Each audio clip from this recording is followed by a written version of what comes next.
Hi friend, তোমাদের সাথে একটা জিনিস শেয়ার করব যে এত বড় বাক্সটাই ফ্লিপকার্ট থেকে কি এসছে। বাক্সর মধ্যে মনে হচ্ছে যে একটা ছোট্ট মনে হয় একটা মানে কোনো একটা ঢিল ছড়লে যেমন ঢিল ওরকম মানে এরকম এরকম হচ্ছে, কিন্তু বাক্সটা এত বড় কেন? দেখি বাক্সের মধ্যে কি আছে।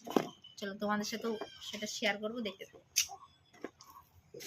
আর যা কিছু অর্ডার দিয়ে অবশ্যই এখন আমার একটা ছোট্ট বাচ্চা আছে, যে সবই ওর জন্যই, নিজের জন্য কিছু না।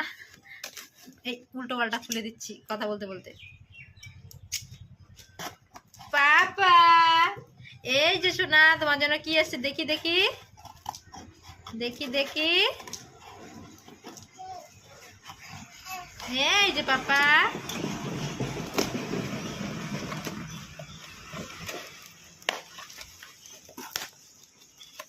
কত বড় জিনিস ওর মধ্যে।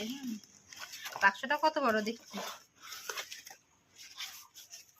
এত বড় একটা বাক্সের মধ্যে এই যে এটা এসছে। যেহেতু আমার বাচ্চা এখন হাত খেতে শিখে গেছে, মুখের মধ্যে হাত ঢুকিয়ে মানে অকক করে এখন, তার জন্য এটা অর্ডার দিয়েছিলাম।